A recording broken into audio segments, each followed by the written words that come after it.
8월 4일 새벽 만나 오늘 우리에게 주시는 하나님의 말씀은 이사야 16장 1절부터 14절까지 말씀입니다. 제가 봉독하겠습니다. 너희는 이 땅 통치자에게 어린 양들을 들이되 셀라에서부터 광야를 지나 딸 시온산으로 보낼지니라.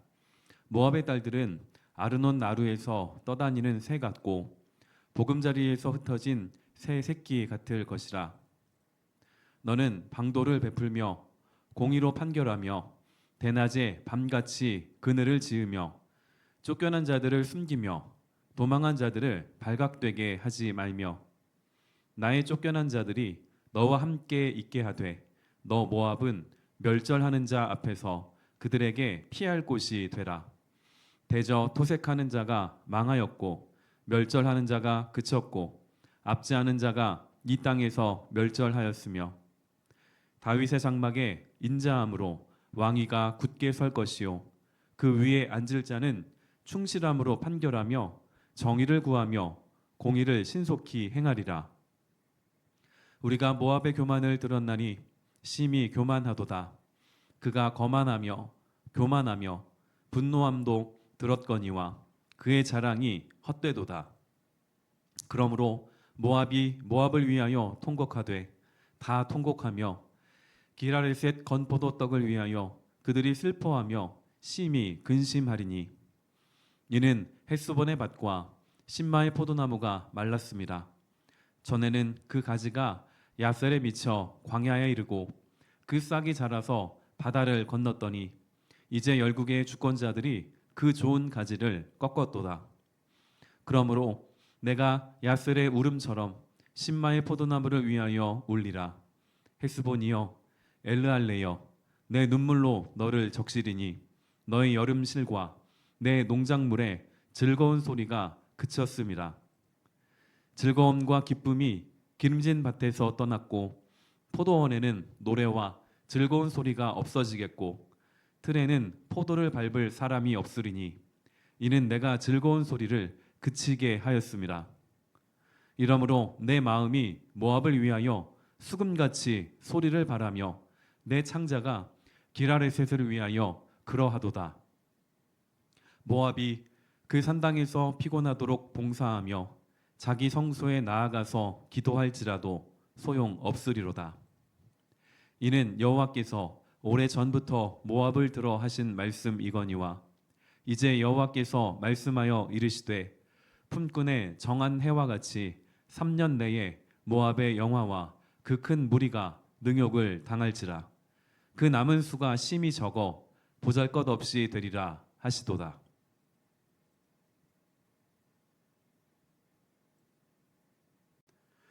오늘은 세상을 회복시키는 사람이라는 제목으로 말씀을 나누겠습니다. 오늘 묵상 본문은 모압을 향한 하나님의 권면입니다. 하나님은 모압을 그냥 심판하지 않으십니다. 피난처인 시온으로 돌아와 심판에서 벗어나라 말씀하십니다. 이와 같은 하나님의 권면은 오늘 본문 13절에 나와 있는 것처럼 오래전부터 모압을 향해 끊임없이 말씀하셨던 내용입니다. 문제는 하나님의 권면을 듣지 않는 사람들입니다. 자, 그런데 16장은 모압을 향한 권면이라고 제가 말씀을 드렸습니다. 근데 모압을 향한 권면을 왜 이사야를 통하여 남유다 사람들이 들어야 했을까요? 모압의 구원을 위해 유다가 순종해야 할 것이 있었기 때문입니다. 온 세상을 지금도 다스리고 계시는 하나님은 사람을 통해 일하십니다. 오늘 이 본문을 통해서 나는 하나님의 뜻을 따라 세상을 회복시키는 사람으로 살아가고 있는지를 돌아보기 원합니다. 어제 살펴본 말씀에 나온 것처럼 모압은 아수르에 의하여 처참히 짓밟혔습니다.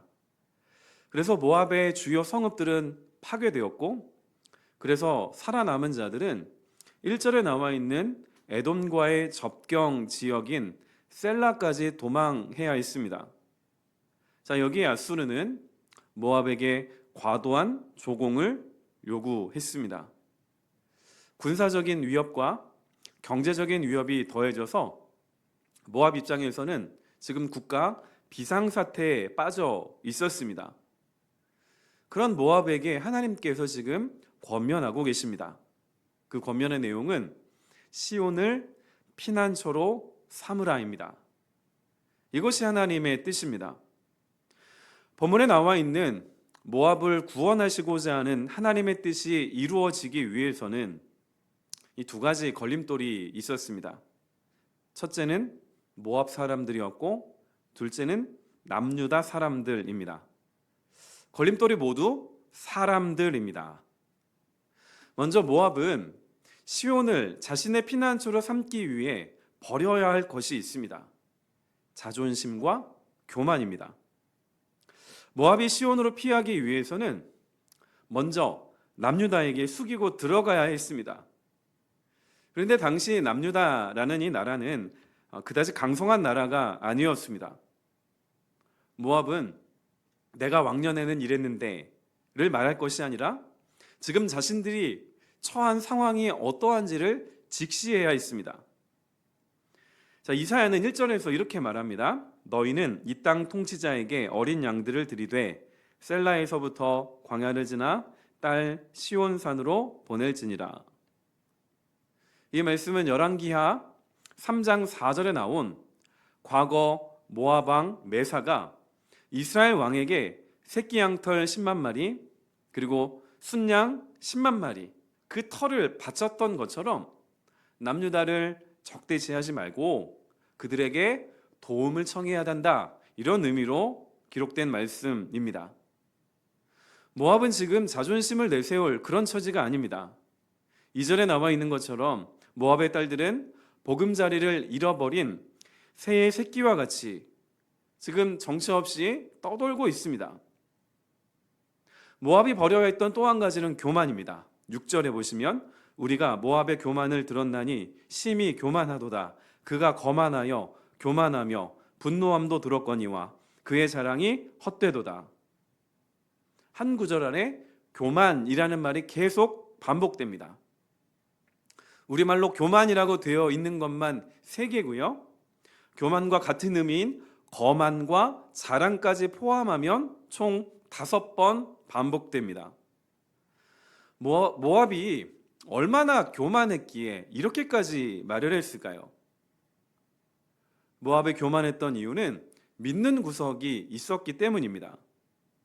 모압에게 믿는 구석이란 경제적인 힘과 정치적인 힘이었습니다. 7절에 보시면 건포도 떡이 나오고요.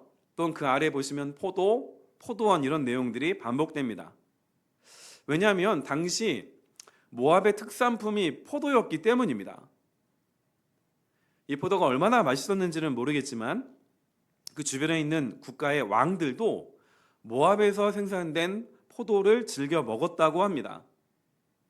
이를 통해 모압은 경제적인 이익을 많이 얻었고 또한 이것을 정치적인 용도로도 사용했다고 합니다. 자, 그런데 모압이 이렇게 의지했던 것들은 하나님의 심판으로부터 모압을 지켜주지 못합니다. 8절 이하의 내용을 통하여 우리가 확인한 것처럼 그 포도원과 포도가 그리고 그 포도를 틀에 넣고 밟아줄 사람조차 하나님의 심판으로 인하여 다 사라졌음을 우리는 확인할 수 있습니다. 그리고 본문에서 모압을 향한 권면의 말씀 속에 유다를 향한 말씀도 들어 있습니다. 3절입니다. 너는 방도를 베풀며 공의로 판결하며 대낮에 밤같이 그늘을 지으며 쫓겨난 자들을 숨기며 도망한 자들을 발각되게 하지 말며. 어제 간략하게 설명드렸지만 이 시온이라는 것은 물리적인 요새가 아닙니다. 세상을 지배하는 힘의 논리, 힘의 원리가 아닌 하나님의 공의와 정의가 충만한 피난처입니다. 1절에서 하나님은 모압에게 시온산으로 보내라, 시온을 의지해라 말씀하셨습니다. 자, 그 시온을 품고 있는 남유다는 하나님의 정의와 공의로 살아내는, 하나님의 말씀을 따라 피할 모압을 맞이할 준비가 필요했습니다. 이 3절 말씀은 하나님께서 유다에게 해볼래? 할 수 있니가 아닙니다. 결단을 촉구하는 말씀입니다. 너희를 피난처로 삼아 피난한 자들을 외면하지 말고 그들에게 피할 그늘이 되어 주어라. 그들을 숨겨주라는 촉구이자 명령입니다. 자, 5절에서도 남유다가 하나님 나라 백성으로서 세상에서 보여야 할 모습을 말씀합니다. 5절에 보시면 다윗의 장막에 인자함으로 왕위가 굳게 설 것이요 그 위에 앉을 자는 충실함으로 판결하며 정의를 구하며 공의를 신속히 행하리라. 이사야서에서 계속 반복되고 있는 정의와 공의가 다시 나옵니다.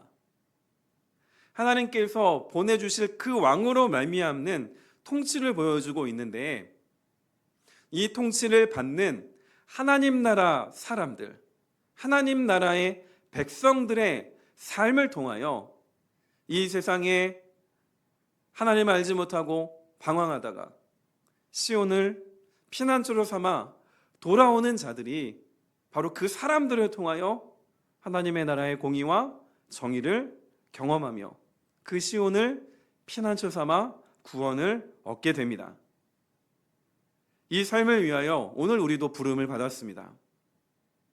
우리의 영원한 왕이 되시는 예수 그리스도께만 5절에 말씀하고 있는 인자함과 충실함과 정의와 공의가 필요한 것이 아닙니다. 예수님을 나의 구주이자 나의 삶의 주인으로 모시고 있는 우리의 삶을 통하여 이와 같은 모습이 나타나야 한다는 것입니다. 우리는 이스라엘이 아브라함의 후손으로 이 선민의식에 빠져 있는 것들을 쉽게 비판합니다. 우리들만 하나님의 선택을 받았어. 우리들만 구원받았어. 이 구원은 우리에게만 해당되는 것이야. 이런 것을 바라보며 우리가 쉽게 비판합니다. 물론 이와 같은 반응을 보인 이스라엘이 잘한 것은 절대 아닙니다. 그런데 오늘 묵상 본문 앞에서 오늘 우리가 생각해 보아야 할 것이 있습니다. 혹시 지금 나의 신앙생활이, 지금 우리의 신앙생활이 선민 사상에 빠져 있던 이스라엘과 같지는 않을까요? 우리의 소원은 언제나 우리 교회, 우리 가정, 우리 나라입니다.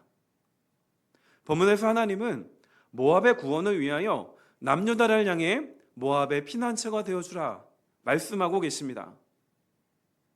그리고 그 말씀에 유다는 인자함과 충실함으로 반응하여 정의와 공의를 세상 속에서 행해야 했습니다. 하나님께서 반복해서 말씀하시는 공의와 정의는 믿는 사람들끼리, 오늘날 교회 공동체 안에서만 해당되는 말이 아닙니다. 하나님은 저와 여러분 모두를 교회의 빛과 교회의 소금으로 부르지 않으셨습니다. 세상의 빛과 세상의 소금으로 부르셨습니다. 오늘 하루 내가 하나님의 뜻을 따라 공의와 정의를 세상에 나타내기 위하여 나의 도움이 필요한 자들을 외면하지 않기 원합니다. 하나님께서 여러분들에게 주신 것들 참 많이 있습니다. 왜 주셨을까요? 나 혼자만 배를 채우고 잘 먹고 잘 살라고 주신 것이 절대 아닙니다. 창세기 12장에서 하나님이 아브라함을 부르시죠. 아브라함에게 그래 내가 너의 하나님이 되어줄게. 내가 너에게만 복을 줄게. 이렇게 말씀하지 않으셨습니다. 아브라함으로 말미암아 온 열방이 복을 얻게 될 것이다 말씀하셨습니다. 오늘 우리도 그와 같은 삶으로 부름을 받았다는 것을 잊지 않았으면 좋겠습니다. 또한 우리가 하나님께서 아브라함을 통하여 약속하신 그 말씀을 이루신 것이 나의 삶을 통하여서도 일어나기를, 나의 가정을 통하여서도 일어나기를, 또한 나의 사업장을 통하여, 나의 직장을 통하여서도 일어나기를, 또한 우리 교회 공동체를 통하여서도 일어나기를 꿈꾸며 소망할 수 있었으면 좋겠습니다. 그 삶을 살아갈 수 있는 충분한 은혜가 우리의 삶에 이미 찾아와 있습니다. 그 은혜를 나의 것으로만 여기지 마시고 오늘 설교 제목처럼 세상을 회복시키는 사람으로 살아갈 수 있는 도구로 사용하시기를 주님의 이름으로 축원드립니다. 기도하겠습니다. 아버지 하나님, 오늘도 하나님의 은혜로 새날을 맞이하였습니다. 오늘도 우리가 호흡할 수 있는 이유, 오늘도 우리가 하나님의 말씀 앞에 서 있는 이유, 모든 것이 다 하나님의 은혜이고 하나님께서 오늘 우리의 연약한 삶을 통하여 이루시고자 하는 뜻이 있으시기 때문임을 우리가 잊지 않기를 원합니다. 오늘 우리가 살펴본 말씀과 같이 우리도 남녀들을 향한 하나님의 말씀에 믿음으로 반응할 수 있기를 원합니다. 세상이 소망이 되는 교회로, 세상에 소망이 되는 사람으로 살아갈 수 있기를 원합니다. 하나님께서 이미 나에게 베풀어 주신 그 은혜와 사랑들을 기억하게 하시고 그 놀라운 은혜를 나만 누리는 것이 아니라, 나만 소유하는 것이 아니라 주변에 하나님을 알지 못하고 방황하는 사람들을 위하여 먼저 손을 내밀게 하시고 먼저 사랑으로 품을 수 있는 하나님의 사람 되게 하여 주옵소서. 그 삶을 살아가기를 꿈꾸는 우리 모든 푸른나무 교회 성도들 되게 하여 주셔서 우리 교회를 통하여 하나님의 나라가 이 땅 가운데에 또한 오늘 만나는 모든 사람들에게 확장되는 놀라운 역사가 일어나게 하여 주옵소서. 예수님의 이름으로 기도드립니다. 아멘.